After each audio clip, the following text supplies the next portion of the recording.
cardiorrespiratorio en un lactante o un adulto y exigen no solo conocimientos técnicos, sino también una toma de decisiones rápida y precisa y coordinada.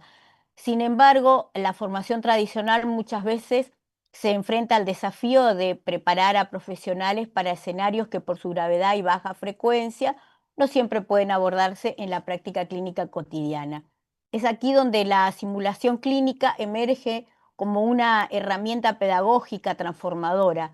Al recrear entornos de alta fidelidad que imitan situaciones reales, la simulación permite entrenar habilidades críticas sin poner en riesgo la vida de los pacientes y más aún promueve el trabajo en equipo, la comunicación efectiva y el pensamiento reflexivo, que son pilares fundamentales en la atención pediátrica de urgencia. Este webinar con la disertación de los invitados nos propone conocer el sistema integrado, cómo se realizó, los desafíos para dar respuesta a la emergencia médica en el sistema médico integrado de emergencias de la provincia de Neuquén y vamos a conocer cómo se trabaja en el laboratorio de simulación clínica de la Universidad de Buenos Aires. No tenemos el agrado de contar con invitados de primer nivel que en primera instancia va a hablar la doctora Luciana Ortiz Luna, que es secretaria de Emergencia y Gestión de Riesgo de la provincia de Neuquén, médica emergentóloga y creadora del Sistema Integrado de Emergencia de Neuquén, con las siglas CIEN. Y en segundo término nos hablará el profesor Adrián Darío Guindín, médico especialista en pediatría y en cuidados paliativos, encargado de enseñanza de pediatría y subdirector de la carrera médico especialista en pediatría de la UDH Durán de la Universidad de Buenos Aires, secretario del Comité de Docencia e Investigación del Hospital General de Agudos Carlos Durán, secretario de Tecnología Educativa de la Facultad de Ciencias Médicas de la Universidad de Buenos Aires, profesor regular adjunto de bioética en la Universidad de Buenos Aires y la Universidad Nacional de San Isidro Scalabrini Ortiz. Entonces, vamos a hacer las dos disertaciones y por último, vamos a abrir para las preguntas. Bueno, muchísimas gracias por la participación de todos, sean bienvenidos y esperemos que sea un gran aporte y entre todos poder aportar en este tema tan importante. Muchas gracias. Bueno, doctora Luciana Ortiz Luna, te doy la palabra. Bueno, muy buenas tardes. Confírmenme si se me escucha bien. Gracias Silvia, gracias Lilian, Perfecto, doctora. Mónica, a cada uno de los integrantes. Sé que fue un poco difícil el contacto, pero sí estuve pendiente todo el tiempo. Mi nombre es Luciana, yo soy, como decías, médica emergentóloga.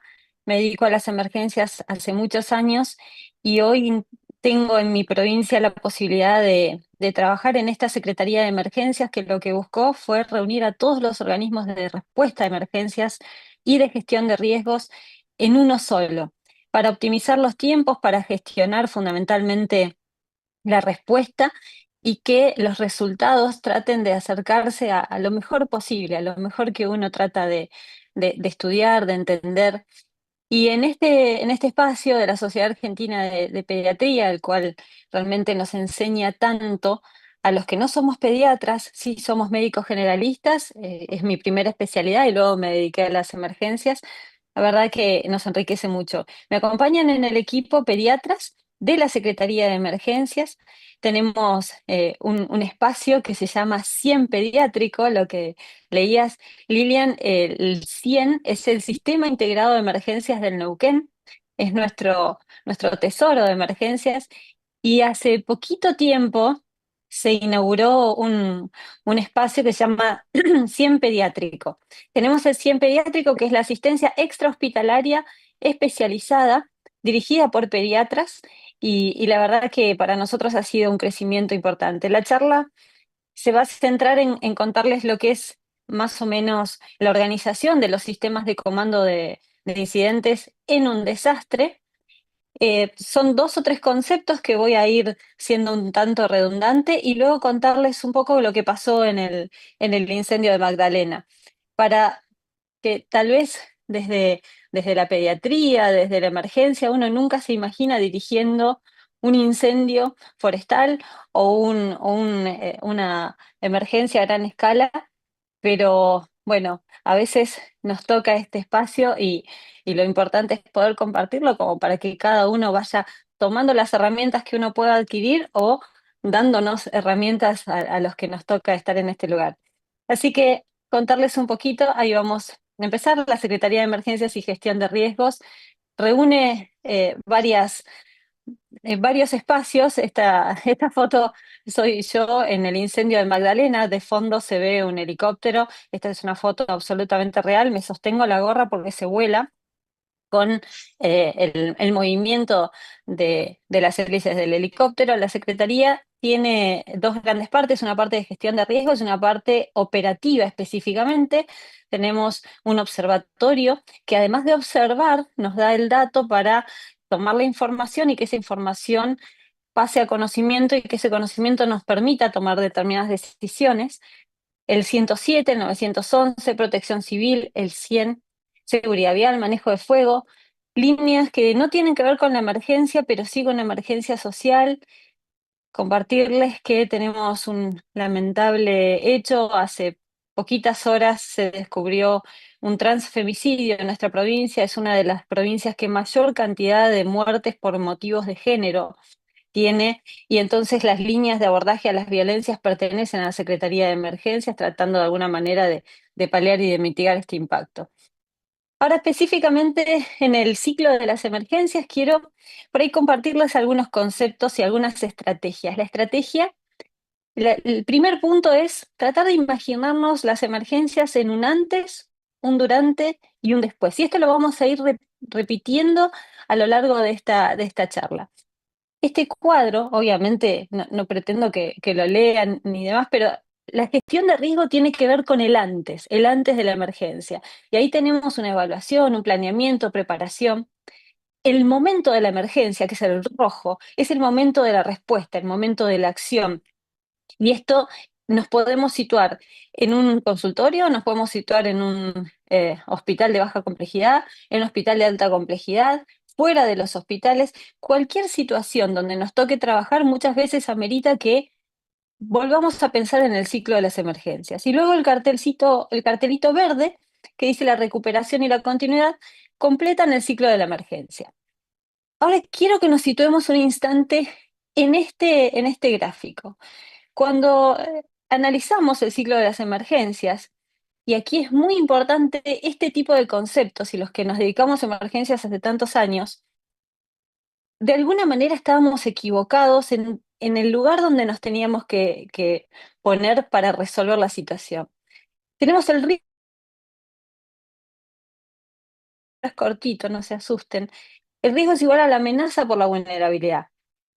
Y la vulnerabilidad habla de la exposición y la susceptibilidad, pero para no hacernos lío en una cuestión matemática, los invito a evaluar esta imagen, que seguro la han visto alguna vez, y vamos a tratar de identificar dónde está el riesgo, dónde está la amenaza, dónde está la vulnerabilidad y qué acciones tenemos que tomar.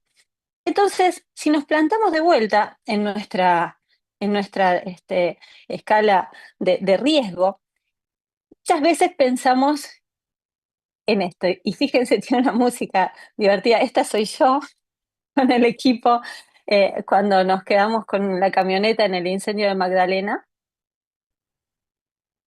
El riesgo es la probabilidad que se genere un daño, ¿sí? Entonces, volviendo a la fórmula, el riesgo es la posibilidad de tener un daño en el punto donde yo estoy analizando. La vulnerabilidad son las condiciones que aumentan la susceptibilidad de una persona a tener ese daño. La imagen que ustedes están viendo a la derecha, es una imagen absolutamente real, la vivimos este 7 de febrero. Eso que ven enfrente se llama columna convectiva, se da en los incendios forestales. Es una columna piroclástica de altísima temperatura que una vez que se genera por la combustión de todo el material del incendio, sube, sube, sube, sube, sube. Ella estaba a unos 100, 200 metros de nosotros y depende del viento, cae y cuando cae quema todo a su alrededor. La vulnerabilidad tiene que ver la posibilidad de que esa amenaza genere un daño según donde esté parada la persona o la situación de riesgo. Esta imagen a mí me gusta mucho porque, como les decía, los que hacemos emergencias muchas veces nos situamos en un lugar tal vez equivocado e intentamos pelear contra la amenaza. Este es un hombre que se pone en un mar frente a un tsunami, esa es la amenaza, ahí está el peligro, y piensa que le va a ganar a esa amenaza. Uno de los grandes errores del manejo de las emergencias es pensar que tenemos que luchar contra la amenaza. Y fíjense, nosotros intentamos o sacar, recuerden la foto que nos trajo a este análisis. Sacamos a la persona que estaba a punto de romper la silla por su peso y le ponemos un peso más chiquito como el gatito que está en la silla verde. O reforzamos la silla, pero dejamos el perrito abajo, como nos muestra la figura de abajo a la derecha. O cambiamos el lugar, ponemos el problema, ponemos la situación o la población vulnerable en otro lugar, mandamos a la señora a caminar, siempre basados en la amenaza. Y en realidad nosotros tenemos que enfocarnos, los que nos dedicamos a grandes emergencias o los que tratamos de estudiar las grandes emergencias para poder tener una respuesta, la clave no está en la amenaza, sino en la vulnerabilidad. ¿Y cómo mejoramos esa vulnerabilidad? Sacando la exposición, mejorando ese punto. Hay que sacarlo o tratar de disminuir la exposición a esa amenaza. Y por otro lado, otro de los puntos importantes es la susceptibilidad. Tratar de en las poblaciones vulnerables mejorar esa susceptibilidad al daño y mucho más si estamos pensando en poblaciones pediátricas, donde va intrínseca una mayor vulnerabilidad. Disminuir la exposición y mejorar la susceptibilidad son las claves que uno tiene que pensar si está dirigiendo una población o si está haciendo gestión de riesgos en mi hospital, en mi consultorio o en una provincia como hoy me toca a mí. Entonces, volver a esto, no centrarnos en la amenaza, no le vamos a ganar a la amenaza, no le vamos a ganar en el incendio forestal, pero sí tenemos la obligación de trabajar para que si realmente nos centramos en esa amenaza, parece que termina generando un daño muy, muy importante. Ahora, otra definición que quisiera compartir con ustedes, qué es una emergencia? ¿Es una emergencia o un desastre? Como para que el hablar el mismo idioma también nos sitúe en la toma de decisiones. Una situación que puede ser que afecte negativamente a las personas, a los bienes, pero cuando yo lo puedo resolver a nivel local, este es otro video real. Ese es un incendio que se ve en una de nuestras rutas. Para los que conocen nuestra provincia, la ruta de Siete Lagos, entre San Martín y Villa Langostura, chocó un camión de combustible. Hubo muchas personas fallecidas, varios heridos, y quien estaba en el helicóptero era yo, junto con otros integrantes, y fuimos a organizar el rescate. Cuando la situación que afecta a la población o a un determinado grupo puede ser resuelta con el nivel local, se llama emergencia. Ahora, cuando tenemos que pedir ayuda a otras instituciones o a otras provincias, ya la emergencia se denomina desastre. En la foto de abajo es una foto ahora del incendio de Magdalena, donde tuvimos 17 medios aéreos, 13 helicópteros. Volvamos entonces a la estrategia, el antes, el durante y el después de la emergencia. Y hablando de simulación, aquí hay un punto muy importante que yo quise compartir con ustedes, y es qué acciones tenemos que hacer en el antes para justamente tener nuestro ciclo de la emergencia lo más prolijo posible para cuando ocurra esa emergencia, no nos tome sin habernos preparado. La planificación, evaluar, como dijimos, las vulnerabilidades específicas, en este caso, en la Sociedad Argentina de Pediatría, hablando de la infancia. Tienen diferente, los pacientes pediátricos tienen diferente tolerancia a la hipotermia, mayor riesgo de deshidratación. Pensemos en grandes situaciones como inundaciones, como un incendio incluso que deje sin vivienda en algunos lugares a las familias, y la respuesta al trauma es totalmente distinta que en los adultos. Tenemos que armar protocolos que incluyan la visión para las infancias. El triage pediátrico es distinto que el triage en los adultos. Tener en cuenta que pueden haber menores que hayan perdido su familia, que hayan perdido en ese momento de caos cualquier adulto que tenga que ver con un lazo, y hay que tener en cuenta custodias específicas para esos menores que no van a estar acompañados. Y tenemos que capacitar nuestros recursos específicos en reanimación pediátrica y tener kits de desastres pediátricos. La simulación es importante tener en cuenta. Tal vez uno dice, no, nunca nos va a pasar, nunca vamos a tener un incendio forestal, nunca vamos a tener una erupción volcánica. Mi provincia tiene 5 volcanes, 3 de ellos están activos, con lo cual es una obligación pensar que si convivimos con los volcanes, tenemos que hacer los planes de evacuación. Y los niños y las infancias tienen que también ser parte de estos planes de evacuación. Pensar qué puede pasar si yo tengo víctimas, si el desastre afecta, por ejemplo, a un hospital o a una escuela. ¿Qué hago con esas víctimas pediátricas? Entrenar los liderazgos y la comunicación y el trabajo en equipo, entender que el paciente pediátrico no es un adulto chiquito, y esto lo enseñan ustedes y lo hacen con mucho énfasis. Realizar simulacros con múltiples instituciones. Nosotros somos muy enfáticos en la realización de simulacros, hacemos simulacros todo el tiempo, ejercicios de escritorio, ejercicios a menor escala y ejercicios a gran escala, para que en el momento que tengamos que actuar, realmente tengamos los procesos bien aceitados. Y nos ha pasado, y nos ha pasado, y gracias a esos ejercicios de simulación o simulacros, tuvimos otro tipo de respuesta en comparación a lo anterior. Y las prácticas de reunificación familiar y custodia, que es algo que no lo pensamos, ¿no? Muchas veces, incluso ante eventos de concurrencia masiva, aparecen niños que se han perdido y no tenemos armado ese momento, una cosa sencilla, cotidiana casi. Bueno, imagínense en un incendio forestal o una inundación o las cosas que vamos viviendo. ¿Vamos bien hasta acá? ¿Los que están escuchando o por ahí? Perfecto, perfecto. Perfecto, perfecto. Vamos al durante. El durante es la respuesta específica. Ahí les recomiendo a todos, incluso a los que dicen, no, a mí nunca, ya está, o ya estoy grande para esto, o todavía ni imagino dirigir una emergencia a gran escala, les recomiendo estudiar y ver lo que es el sistema de comando de incidentes. Y mucho más, pediatras, tener un sistema de comando de incidentes de pediatría, al menos leído o busquen algunos videos. Es una forma de organización de la emergencia que les puedo asegurar que da unos resultados maravillosos para poder tomar decisiones, fundamentalmente para poder optimizar la respuesta. El triage adaptado por las zonas roja, la zona amarilla, la zona verde, los diferentes riesgos, los diferentes peligros, el control, como les decía, de menores no acompañados. Y este punto no es menor, la comunicación clara, comunicación dentro de los equipos y hacia afuera.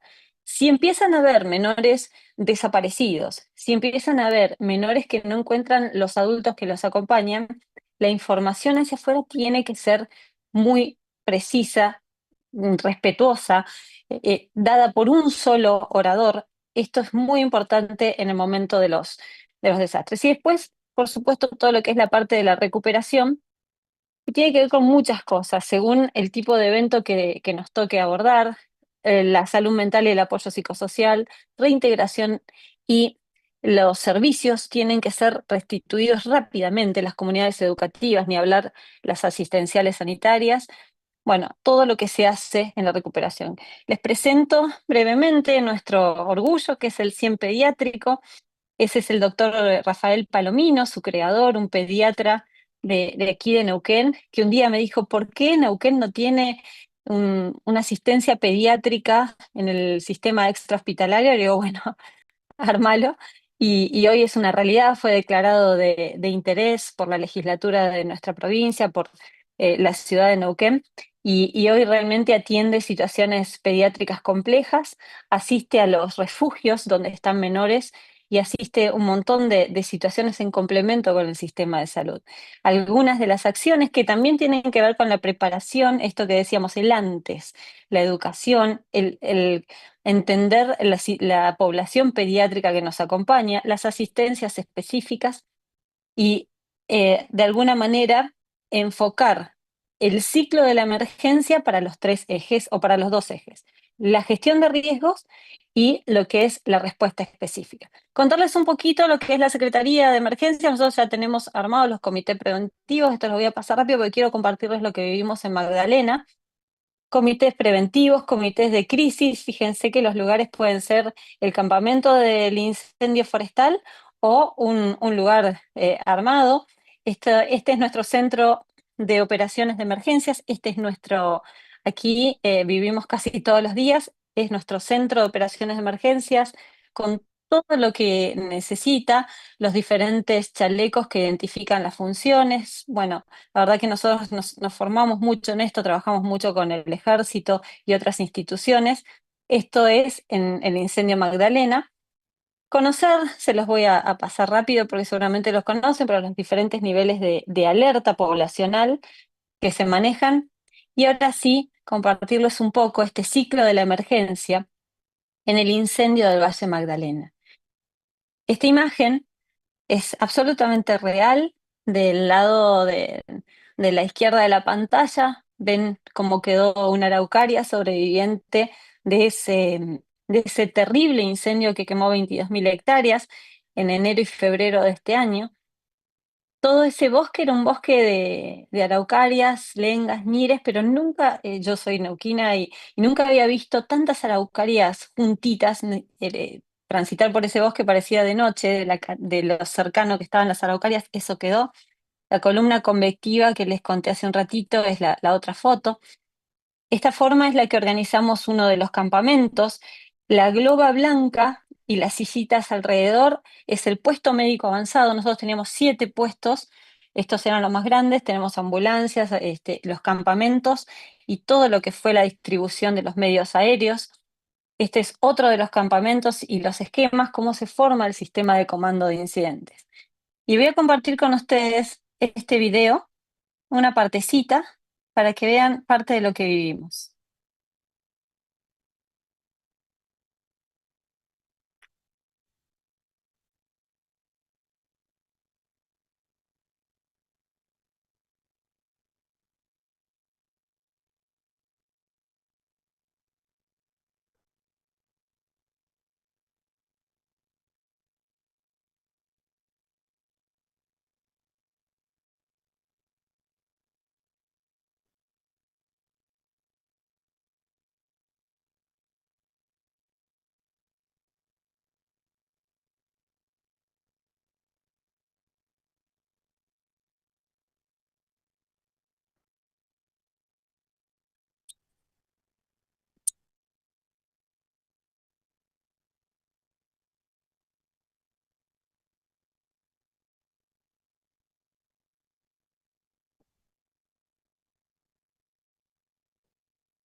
Mm.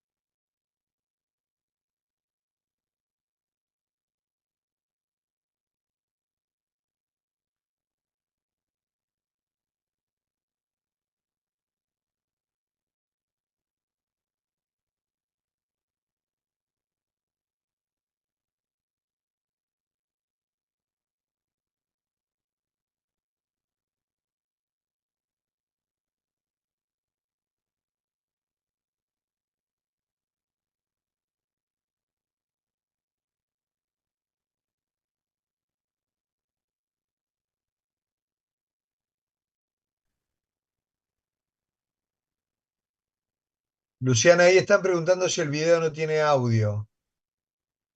Ah, no se escucha. A ver. ¿No se escuchó el audio del video? Lamentablemente no. No, Eh, no se escuchó, no.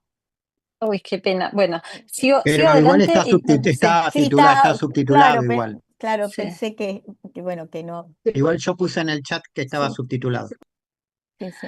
En el próximo video voy a intentar ver si lo puedo mejorar porque hay otro video que me interesaría que vean el testimonio, pero sigo avanzando entonces en esto. La preparación, fíjense cómo volvemos a, si recuerdan el círculo del antes, el durante y el después, esto es el antes, la preparación y respuesta ante incendios forestales de gran magnitud. Donde se ve la chaqueta amarilla, esta es una reunión, nosotros hicimos un convenio ahora con las tres provincias de la Patagonia que estamos cerquita, que son Río Negro y Chubut, para coordinar todo el abordaje de los incendios forestales entre las tres provincias. Esto realmente es muy importante porque en ese momento del incendio Magdalena teníamos alrededor de 1.500 personas.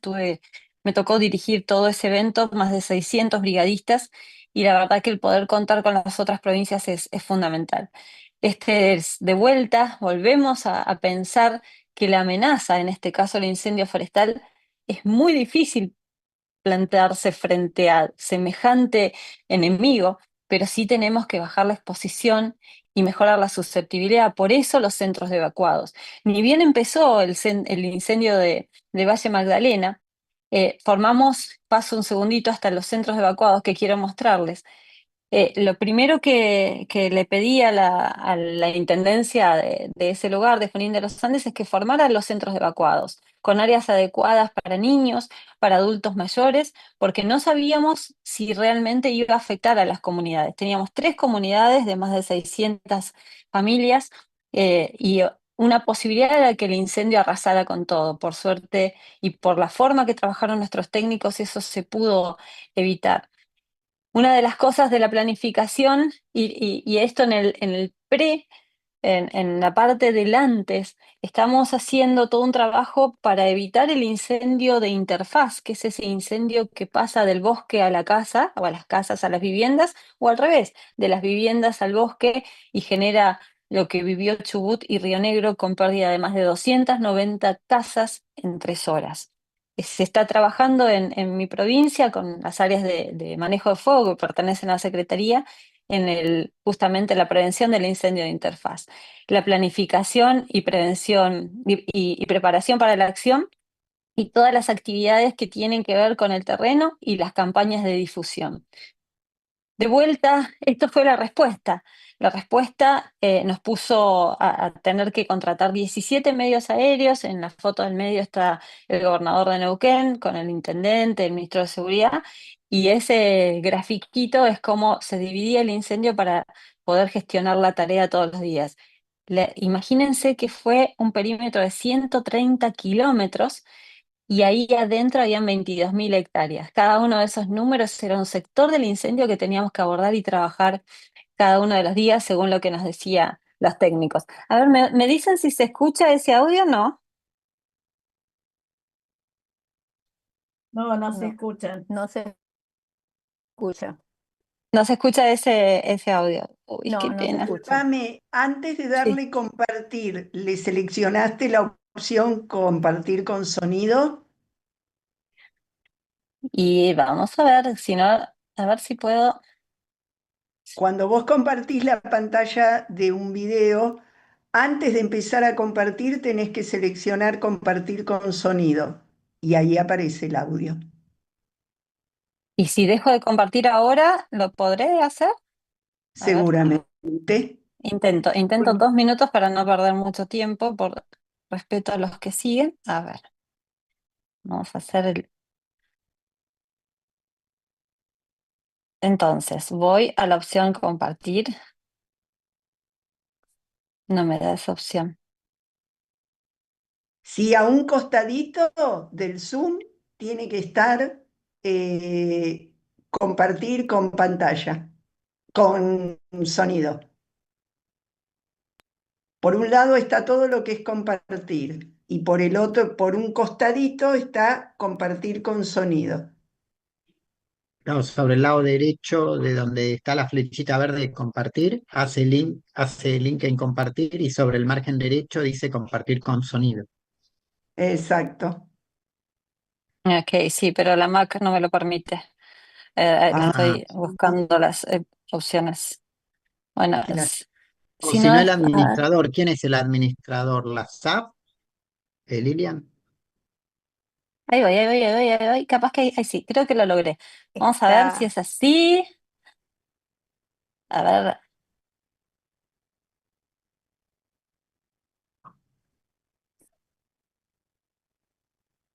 ver, me dicen. 5 o 6 de la tarde de... ¿Se Sí, escucha en ahora eso? sí.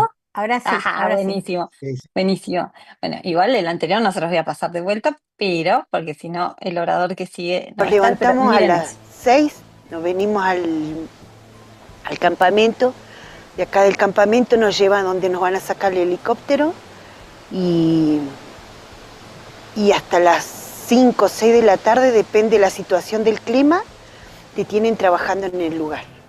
Yo que soy brigadista, a lo que me diga el jefe, si hay que hacer faja, trabajaremos en la faja, y si no, ayudaremos a los que son motosierristas a ayudar a sacar las ramas, y es lo que hago por ahora.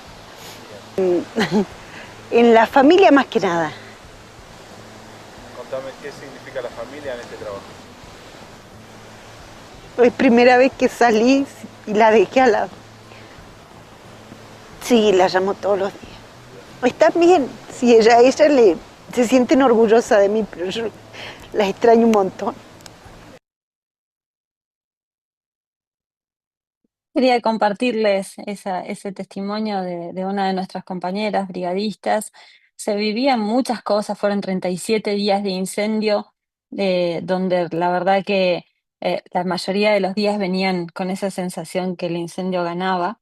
Y bueno, parte de los relatos y el dejar sus familias y cada uno de estos integrantes del equipo, como los que hacemos emergencias, no sabemos si volvemos. Lo que sentía esta brigadista se llama Sebastiana. Luego lo que tiene que ver con el sistema, volvemos al sistema de comando de incidentes, es muy importante el liderazgo, la conducción en un evento de gran magnitud. El caos es otro de los puntos, así como no tenemos que pelear con la amenaza, contra la amenaza tampoco tenemos que pelear contra el caos.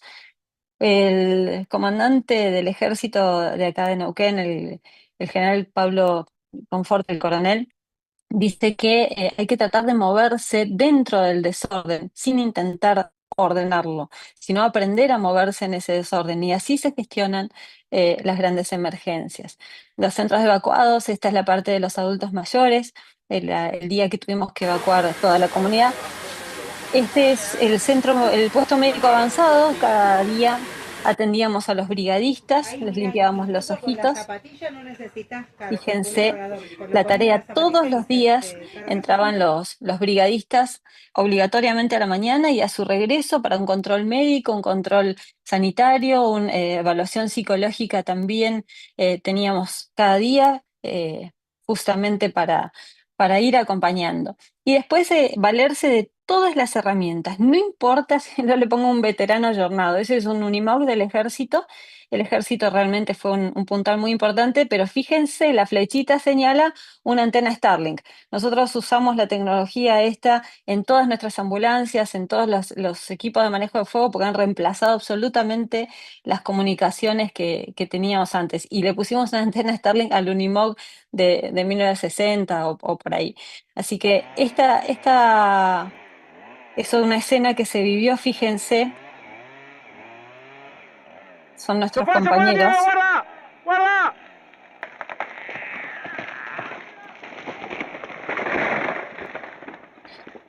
El incendio forestal, como cualquier emergencia, tiene altísimo riesgo de vida para los que trabajamos ahí. Este es Armando, uno de nuestros brigadistas que sufrió la caída de ese árbol que vieron sobre él.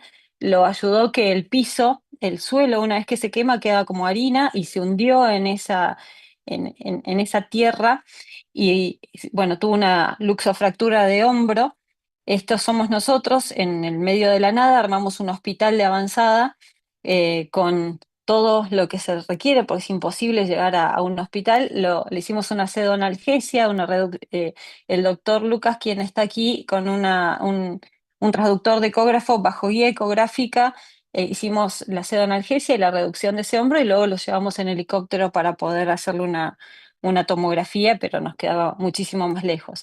Así que bueno, parte de todo lo que se trabaja en la respuesta, no solo en adultos, en este caso en un incendio forestal, obviamente el que más afectado puede estar es el brigadista y los centros evacuados, ahí sí tener en cuenta las infancias. Y luego la parte de la resiliencia, esta imagen es absolutamente real y cuando fuimos a ver lo que había quedado del quemado, esas, esas señales de vida, miren como entre medio de la ceniza emergían las cañas verdes tratando de mostrar que había algo mucho más fuerte que el incendio forestal. A todos nuestros brigadistas y a los que estuvieron allí, obviamente, eh, todo nuestro respeto. Y les comparto el último video. Ya me pasé unos cuantos minutos, pero quiero que vean este video un ratito.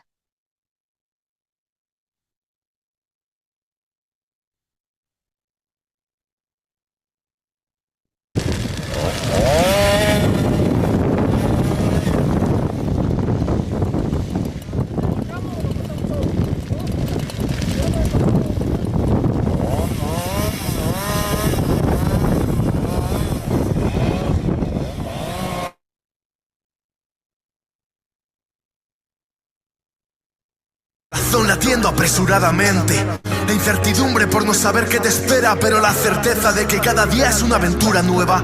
Todo lo aprendido nos ha llevado hasta aquí. Con valor y voluntad demuestra que hay en ti. Con miedo aunque también con ganas de vencerlo. Acompáñame en este viaje, siento uno de los nuestros. Uno de los nuestros, acompáñame. No puedo asegurarte que estarás bien, pero sí que daremos el 100% y que el peligro es menos fuerte si luchamos juntos contra él. Uno de los nuestros, acompáñame. No puedo asegurarte que estarás bien, pero sí que daremos el 100% y que el peligro es menos fuerte si luchamos juntos contra él. Fuego, aire, agua y tierra juntos para trabajar. 4 elementos que forman parte de nosotros ya. En nuestras manos el poder de la naturaleza. Afortunados por formar parte de tal riqueza. Alumnos del fuego, nuestro gran maestro, que enseña pero no aprende, libre como el viento. Aunque nuestra labor no es solo apagarlo, te lo aseguro, es generar también nuestro paisaje, el del futuro. Asumimos la responsabilidad y hacia adelante. Sabemos que habrá peligros, pero eso no es importante cuando tu confianza es plena en quien tienes al lado.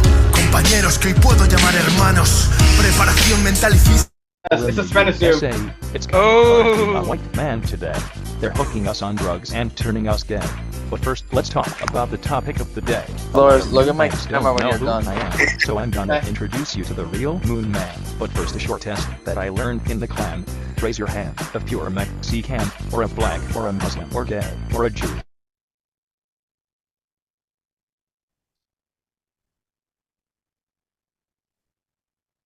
¿Cortó? Bueno,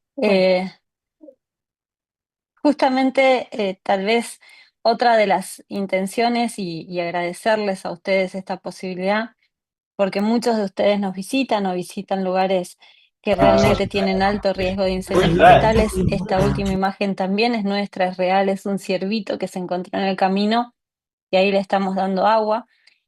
Parte de los integrantes nuestros le están dando agüita a ese ciervo que se salvó, pero que la posibilidad de evitar un incendio forestal está en cada uno de nosotros. Así que espero que les haya servido esta parte, fundamentalmente situarnos en el antes, el durante y el después, tener en cuenta la simulación como una de las herramientas más importantes para la gestión de riesgo y la preparación de los equipos. Y como siempre decimos, estar preparados para algo que nunca va a pasar, pero si pasa, no haber estado preparados no es una posibilidad. Bueno, muchas gracias y me pasé unos minutos. Bueno, muchas gracias, doctora Luciana. La verdad que excelente esta exposición, muy conmovedora y sobre todo para por ahí nosotros que vivimos en la ciudad y alejados de esa realidad, que lo hemos visto por la tele, tener esta experiencia en directo de lo que ustedes han trabajado con una enorme tarea. Muchas gracias. Gracias por darnos y por su presentación. Bueno, Muchas vamos a gracias. seguir entonces en en este webinario y le damos la palabra al doctor Guindín de la Universidad de Buenos Aires. Tenemos Sí. una persona que se ha metido en nuestro webinar a hacer lío, que es un Mirs López. Yo te diría que lo saques de la reunión. Ahí me fijo. Está poniendo pornografía. Sí, Ah, bueno, siempre hay un pelot. Bueno, perfecto. Luciana, felicitaciones, una extraordinaria presentación la tuya, resaltando la importancia de cómo la simulación genera preparación en los equipos y mantiene la actualización constante en la preparación para la emergencia y la catástrofe. Nosotros desde la universidad, en realidad estamos un step previo, ¿no? Que es cómo usar los mecanismos de la simulación, no para el entrenamiento y la manutención de los sistemas de seguridad del paciente, sino para desarrollar habilidades, manualidades y destrezas en los estudiantes de grado y posgrado.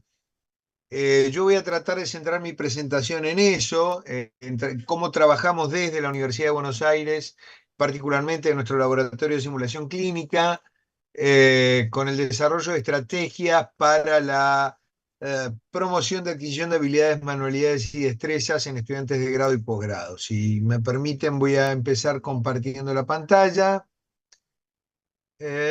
Acá estamos. Bien, no, vamos al principio. Bien. Entonces, como les decía, nuestra presentación se basa en tratar de establecer cuál es el rol de la biosimulación en los procesos de enseñanza en el grado y el posgrado de las carreras de ciencia de la salud, particularmente de la carrera de medicina, pero aplicada también a otras carreras de la salud que damos en la Universidad de Buenos Aires. En ese sentido, déjenme decirles que la Universidad de Buenos Aires viene desarrollando estrategias de simulación en varios ámbitos y de varias maneras.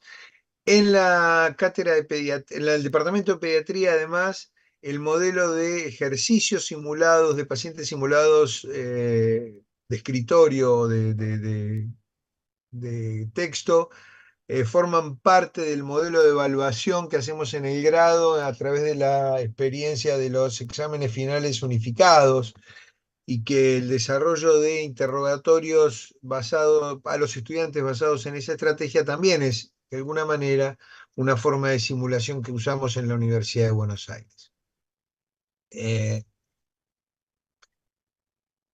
La escena de la persona que cae agarrándose el pecho es la escena temida por la mayoría de los estudiantes de nuestra facultad. Cuando hacemos encuestas, como nuestro modelo de enseñanza sigue siendo un modelo flexneriano que tarda en poner a los estudiantes en contacto con los pacientes y mucho más con el sistema de la situación del paciente en una emergencia, hay un miedo terrible de los estudiantes porque ellos saben que frente a esta situación lo que se espera que suceda con ellos es esto, que venga alguien presuroso, sí, déjenme que soy médico, apártese por favor. Y en general no es esto lo que sucede, sino que lo que sucede es esta situación, donde nuestros jóvenes egresados o estudiantes de los últimos años se sienten terriblemente angustiados frente a la posibilidad de que esta escena se les presente en la vida cotidiana. Desde este punto de vista es que nuestros sistemas de simulación y de modulación para la adquisición de habilidades, manualidades y destrezas están muy enfocados en la situación de la emergencia frente al paciente que está sufriendo un evento agudo, ya sea de traumatismo, de paro cardíaco o de stroke. Y la única manera que conocemos de fortalecer eh, una actividad de una parte del cuerpo es ejercitarla. Músculo que no se ejercita se atrofia y si no ejercitamos también el cerebro, de cómo pensar en estas circunstancias, también se atrofia nuestra mente a la hora de someternos al estrés de estar frente a un paciente que necesita urgentemente de nuestra habilidad, manualidad, destreza y, ahora sí, saber qué hacer. El siglo XX nos dejó una serie de dificultades y de problemáticas o de interrogantes que la biosimulación estuvo tratando de responder. Uno de estos problemas era la bioética. ¿Por qué decimos que uno de estos problemas es la bioética? Porque el aprendizaje de los que tenemos más de... los que nos formamos el siglo pasado, por decirlo de alguna manera, fue que aprendimos a maniobrar el cuerpo de otra persona a partir de situaciones bastante dificultosas de ser aceptadas hoy desde el punto de vista de la bioética. Ya prescribió, pero yo aprendí a operar un apéndice aún sin matrícula y porque alguien me dejó cortar un abdomen en una guardia siendo yo estudiante de medicina. O la primera vez que intubé fue el cadáver de una persona. Esas cosas nos ponían siempre en cuestionamiento respecto a la bioética o cómo trabajábamos con los problemas que tienen que ver con la confidencialidad a la hora de saber cómo revisar o cómo saber la historia de un paciente. En ese sentido, la simulación vino a solucionar muchos de estos interrogantes o de cuestiones que la bioética nos cuestionaba en el modelo de enseñanza. El segundo es, ¿cuál es de todas las cosas que hay que aprender la que no es un mito? ¿Cuál es el aspecto de la enseñanza que debemos enfrentar para entender realmente lo que es necesario entender y aprender para poder realizar una tarea? Durante el siglo XX, ¿qué es la enseñanza y para qué sirve? Estuvo muy en cuestionamiento. Y el tercero es la aparición, obviamente, de las herramientas tecnológicas de la enseñanza, entre las cuales está la simulación tecnológica, que cada vez más parece ponerse al frente de la clase y si no usás tecnología, entonces sos un docente atrasado. Pero para enseñar que 2 más 2 es 4, alcanza con una pizarra y una tiza. Quiero que sepamos que hay estrategias de enseñanza que dependen mucho más de la inteligencia del docente aplicada a un modelo de enseñanza que de la tecnología en sí misma. Digo esto porque muchas veces cuando uno se enfrenta a instituciones que están dispuestas a invertir en sistemas de tecnología para la enseñanza a través de simulación, la pregunta es, bueno, ¿cuál es el grado de dificultad o de complejidad que tiene que tener el simulador que tengo que adquirir? Y eso depende mucho de la estrategia de enseñanza que uno se esté planteando. No todas las estrategias de enseñanza requieren el mismo nivel de complejidad y tecnología en el simulador. Los simuladores han sido utilizados no solo para enseñar habilidades, manualidades y destrezas en el ámbito de ciencia de la salud. Los equipos militares usan simuladores para esto y yo quiero que sepan que el juego ese que juegan los hijos de todos ustedes o los nietos de todos ustedes, el Counter-Strike, es en realidad un simulador que hizo el ejército de los Estados Unidos para enseñar cómo actuar a sus comandos en determinadas circunstancias. Otro sistema que usó simuladores para entrenar en habilidades, manualidades y destreza mucho antes que en la medicina fueron los simuladores de vuelo. Los simuladores de vuelo lograron cosas enormes. Y últimamente se están usando simuladores para el entrenamiento de choferes de vehículos que llevan pasajeros para la seguridad de los pasajeros.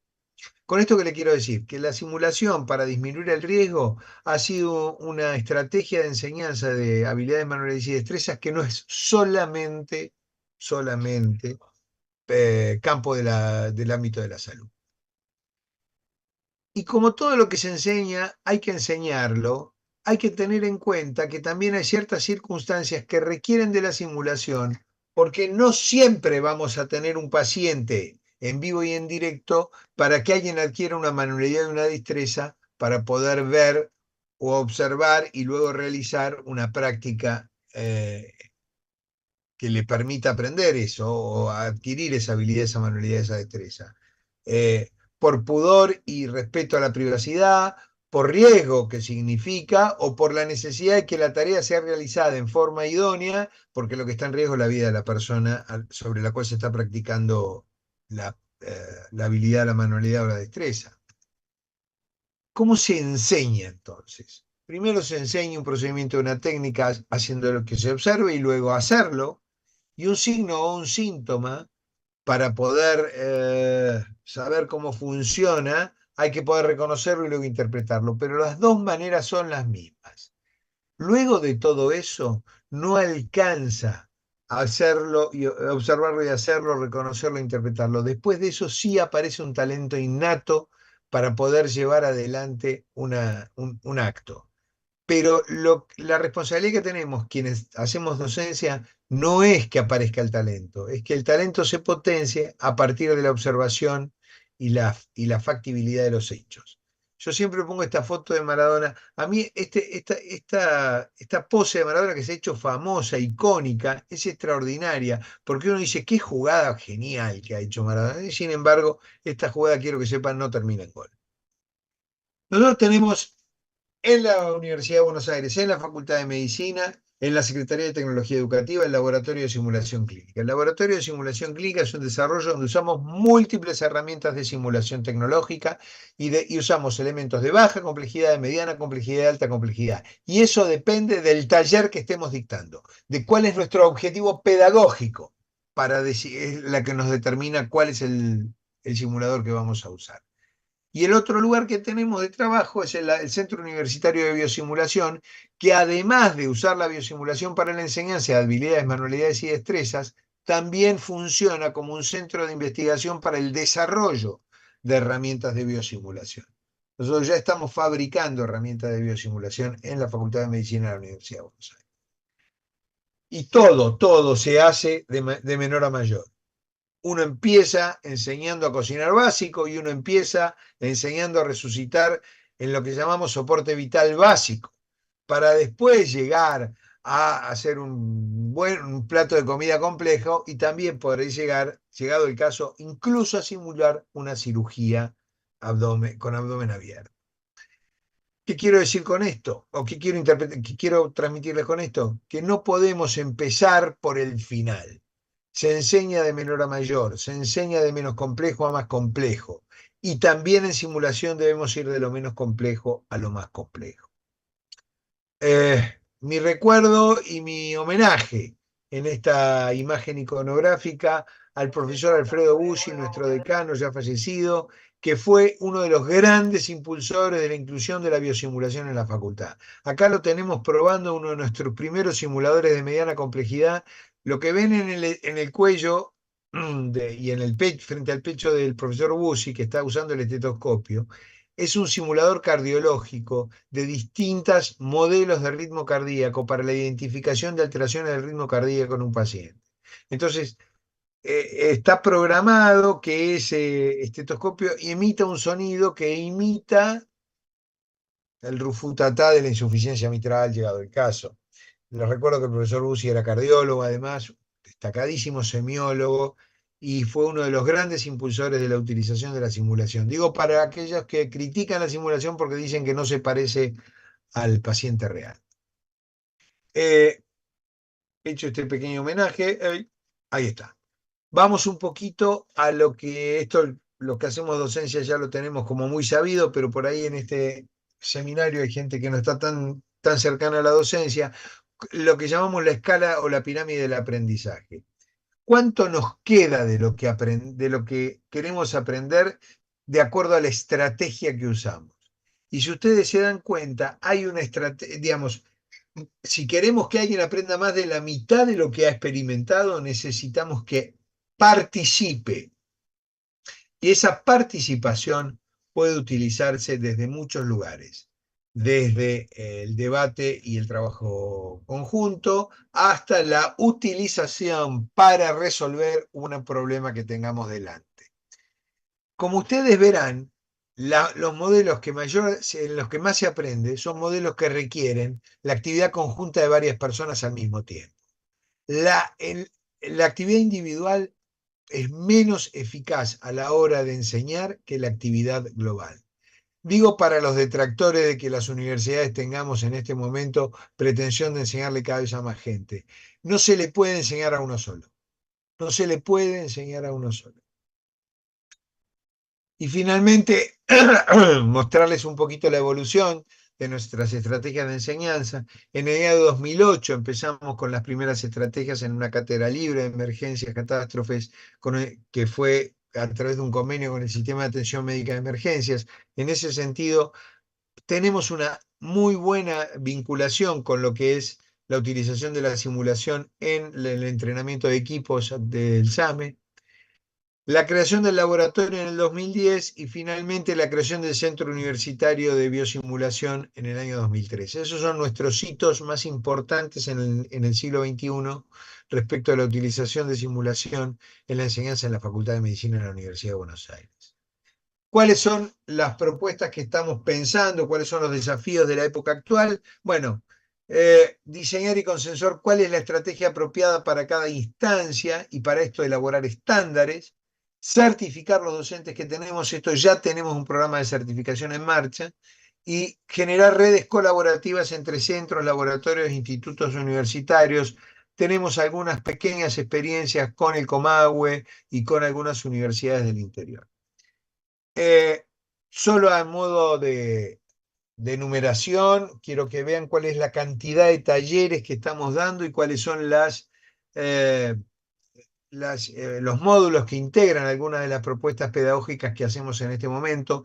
Todos estos talleres forman parte de lo que el Laboratorio de Simulación Clínica en este momento realiza para médicos y jóvenes graduados, y aparte del curso de RCP básica y primeros auxilios que está dirigido a toda la comunidad.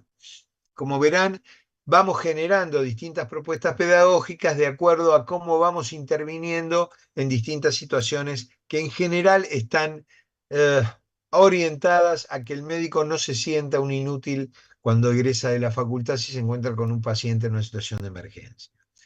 Pero también tenemos estrategias de trabajo en qué pasa en un día de trabajo frente a la emergencia, y hemos incorporado incluso la utilización de tecnologías propias del sistema de emergencias para que los alumnos estén entrenados en cómo funciona un sistema de emergencias ya como un equipo de trabajo. Bueno, esto es un poquito lo que les quería mostrar y dejo de compartir ahora. Espero que les haya servido. Traté de comprimir un poquito para que terminemos a las 7 como me pidieron. Por ahí fue un poquito rápido como estuve hablando. Les pido disculpas. Muchas gracias. Excelente. Muchas gracias, Adrián. La verdad que la idea era que mostraras lo que se hacía porque por ahí algunos profesionales, incluso de la UBA, no conocen lo que se hace en el laboratorio de simulación, que existe un laboratorio de simulación clínica en nuestra facultad, ¿no? Así que, bueno, agradezco infinitamente tu participación. Bueno, ahora abrimos a las preguntas.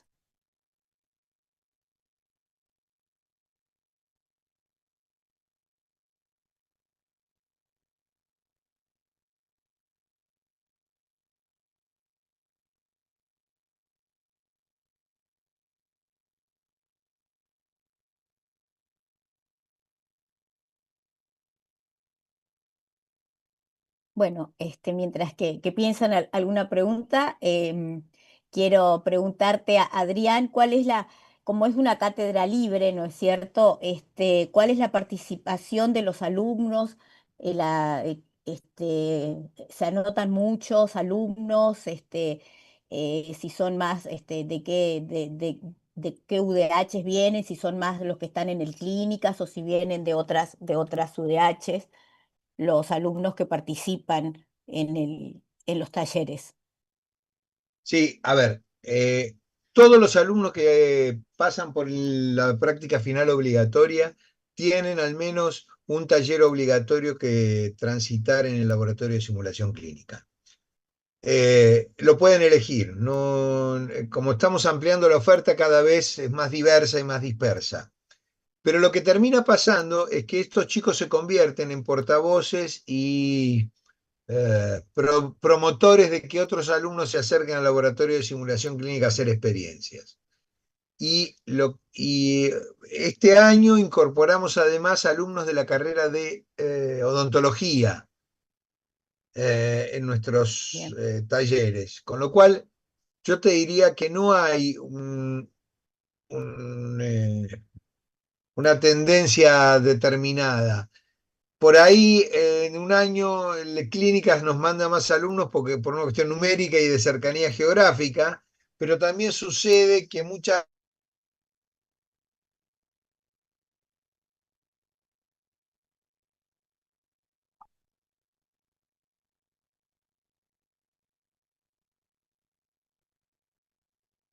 Se me cerró el micrófono. Sí, Porque algún alumno de otras UDH nos hace propaganda o no, se convierte en difusor de nuestra actividad. Eh, Pasan más de 3.500, 4.000 alumnos por año por el laboratorio de simulación clínica. Yo te diría que tenemos una buena inserción en el es un número. alumnado de los últimos años de la carrera. No sé si contesté tu Sí, es un pregunta. número, teniendo en cuenta. Sí, sí, sí, gracias, Adrián. Es un número, porque más o menos nosotros tenemos entre 1.700, 1.500, 1.700 egresados por año, así que sí, eh, es Tenés un que buen tener en número. cuenta que yo estoy dando Bueno, el número de alumnos que participan de cursos, por ahí se repite la persona. de los cursos, claro, o sea, sí, Yo te digo alumnos que han claro, claro, claro, pero curso, digo que la UBA tiene, tres o tomó dos y entonces yo lo contabilizo dos veces, porque no voy mirando el DNI de los no, que participan. por supuesto, doble curso. Pero sí, digo como para que todos, digamos, acá sepan más o menos la cantidad de egresados, bueno, yo estoy en la práctica final obligatoria y más o menos ese es el número de este año, ya llevamos más, casi 2.000. Bueno, Lidia, te doy la palabra. Sí, gracias, Lidia Lili. Giudice, Sí, acá estoy. ¿Se escucha? perfecto. ¿Se me escucha? Ah, Sí, sí, Lidia, sí, eh, perfecto. Mi pregunta es para la doctora Luciana. Hermosa presentación, sumamente interesante. Nos metió en un mundo que los citadinos desconocemos, aunque visitemos cada tanto esos bosques divinos. Mi pregunta es, ¿ustedes tienen además protocolos de educación para la población y en las escuelas, por ejemplo, para que la población en general sepa cómo medianamente proceder frente a un desastre o una emergencia? O sea, que conozcan a quién dirigirse según el color de los equipos que tienen y que sepan a dónde dirigirse, dónde hay refugios, este tipo de cosas. Sí, muchas gracias por las palabras. Sí, tenemos y lo vamos cambiando en base al escenario de cada una de las poblaciones que tenemos que abordar. Las poblaciones que son aledañas a los volcanes, fundamentalmente los que están activos, tienen sus protocolos y entrenamiento y simulaciones de evacuación. Tenemos un ejemplo que es en la localidad de Cabiahue. Cabiahue queda al pie del volcán Copahue. Ese volcán está activo, por eso tenemos las termas, por eso donde hay termas hay volcán activo, y se hacen evacuaciones una o dos veces por año de toda la población con educación a las escuelas. Y se evacúan y se miden los tiempos de evacuación. También se está trabajando con todo nuestro sistema provincial de manejo de fuego en las escuelas, específicamente en las escuelas que no pertenecen a la cordillera, porque son los que luego van a utilizar como turistas, y los niños y los jóvenes son los que nosotros necesitamos de aliados como guardianes ambientales en la prevención de incendios forestales y ya tomarlo como propio y el cuidado de la tierra. Y en particular en los lugares que tienen riesgo de incendio de interfase, sí se trabaja con el barrio, incluyendo la escuela o las instituciones, en las vías de evacuación, el manejo de los residuos, el manejo de la forestación para prevenir el incendio de interfaz. Según cada uno de los lugares es donde está. Y aquí, y ya termino, hay un gran mito en nuestra provincia, que es que algún día se van a romper las represas. Entonces, tenemos dos represas muy importantes. Una es el Chocón, que seguramente les suene, que cada tanto se hacen refrescos de las vías de evacuación para toda la población si esta represa tuviera algún tipo de falla. Lo más frecuente son las tormentas que generan inundaciones y bueno, ya las vías de escape de esa represa no sirven, pero sí, sí hay específicos planes para cada una de las áreas y se van reentrenando. Bien. Excelente, Acá gracias. los simuladores son libres para replicarlos en nuestra provincia. Pregunta, no sé quién es, pone Patagonia Team.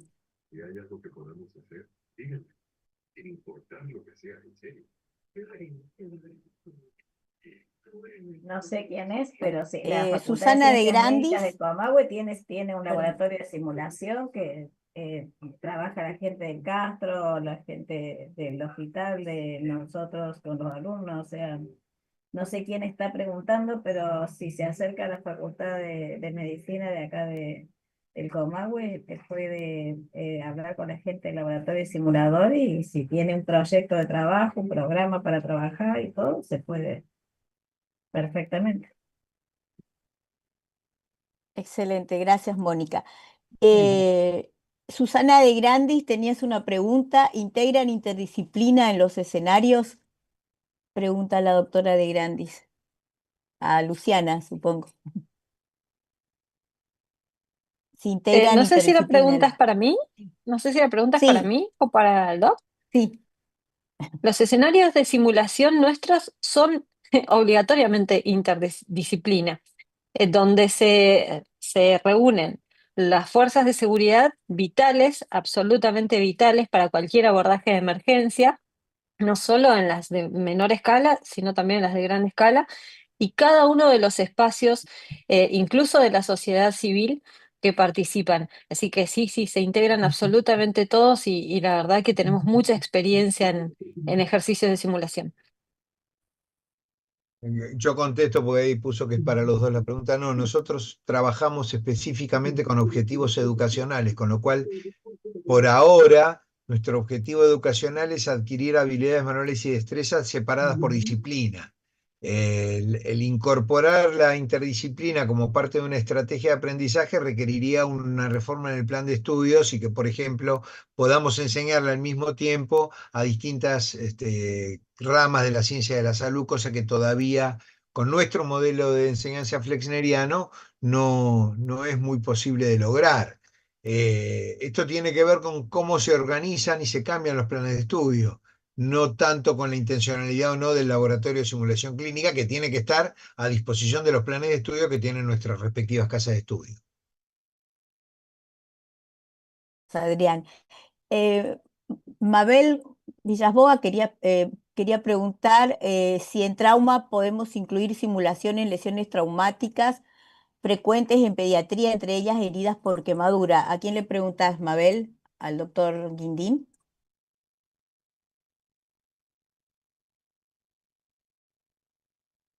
Sí, al doctor Guindín. No, Quería no preguntarle estoy. si se puede incluir lesiones Eso está, traumáticas no, por no, nosotros quemadura. tenemos dos escenarios en el cual la atención del paciente pediátrico quemado está incluida. Una es la de emergencias pediátricas y la otra del paciente de la situación con múltiples víctimas. En las dos está incorporado el concepto de cuál es la atención del paciente pediátrico quemado. Muy interesante. Acá estoy, doctor. Soy Mabel Villas Boas. Hola, Soy Mabel. médica ¿Cómo pediatra estás? intensivista. Mucho gusto. Un placer conocerlo. Yo fui jefa del servicio de terapia intensiva de quemados del Hospital Garrahan. Bueno, ya estoy jubilada, pero soy docente de la UBA. Y bueno, sigo en la docencia y creo que eso es uno de los grandes trabajos que quedan por hacer en la enseñanza de la docencia, porque el alumno hoy no se prende tanto de la teoría, sino en el juego. Y creo que la simulación es un excelente juego verídico sobre la situación para resolver situaciones en los pacientes. Y creo que yo daba una charla de lesiones traumáticas frecuentes en pediatría, en el Garrahan, en la UBA, sobre lesiones frecuentes, por ejemplo, incidente vial, incidente asfixia por asfixia, por inmersión o por otras lesiones, intoxicación, este, frecuente, ¿no es cierto? Por ejemplo, por monóxido de carbono y después también quemaduras. Y unos talleres que gustaban mucho a los alumnos, por ahí llevarlos a la práctica por simulación sería muy interesante tal vez o muy útil para el alumno. No sé qué opina usted en su experiencia. Muchas gracias. Sí, a ver, nosotros tenemos que pensar que si usted tiene una propuesta para incluir en los talleres, puede venir a acercarse por el laboratorio de simulación clínica e incorporarla. No hay ningún problema, la esperamos. Ah, muchas gracias, doctor. Muchas gracias. Claro. Bueno, bueno, muy lindo la discusión y las aclaraciones. ¿Alguna otra pregunta? Tal vez algunos tienen dificultad para activar el audio. Pueden levantar la mano o poner en el chat si no pueden activarlo.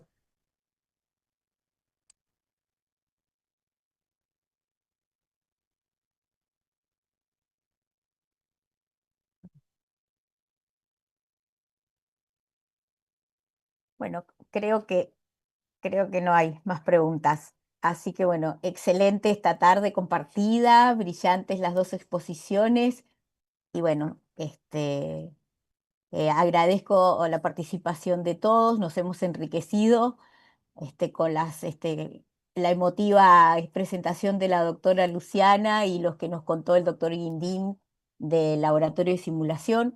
Muchas gracias a todos. Buenas Muchas gracias, tardes. muchas gracias al COEM, muchas gracias a la Sociedad Argentina de Pediatría por esta invitación. Y es un gusto encontrar con el viejo maestro, el doctor Niedelman. Lo de viejo va por mi cuenta, Carlos. Muchas gracias. Es un honor que me hayas escuchado para mí.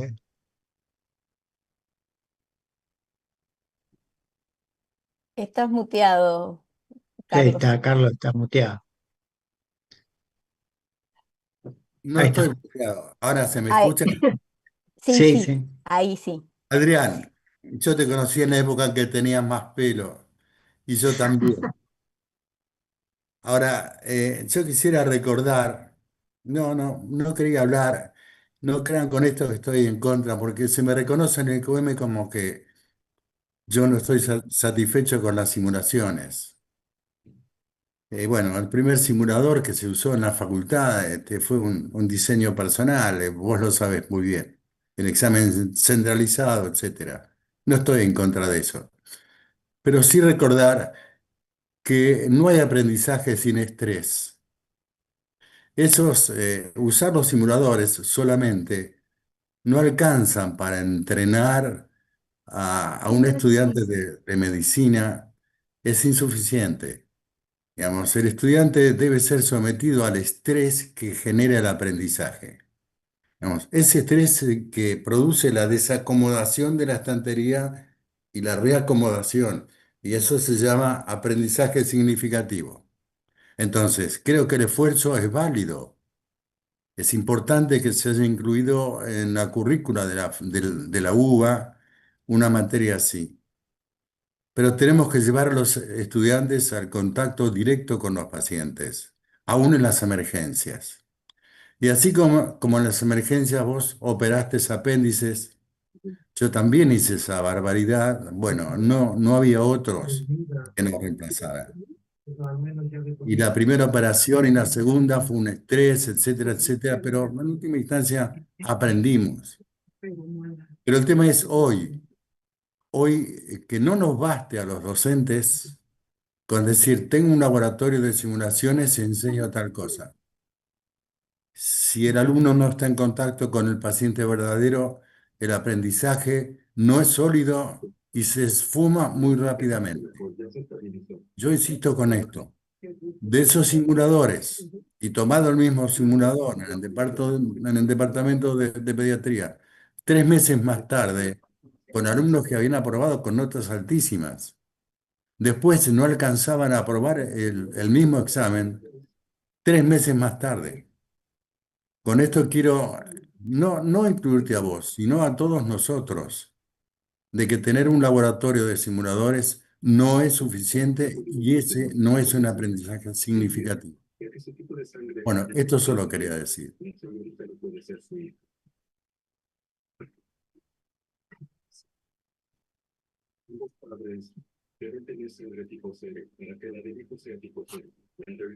Estás muteada, Lili. Ahí está, Ahí está. Con esto, ahí está. Si no, porque no sé qué problema hay, me tiene que desmutear desde SAP. Desde esa. Sí, bueno, muchas gracias a todos y bueno, todos sabemos que la simulación es una herramienta, es una forma de, digamos, más de aprendizaje que se tiene que completar con la práctica con pacientes. Bueno, muchas gracias a todos. Buenas tardes. Gracias, gracias Luciana, Gracias.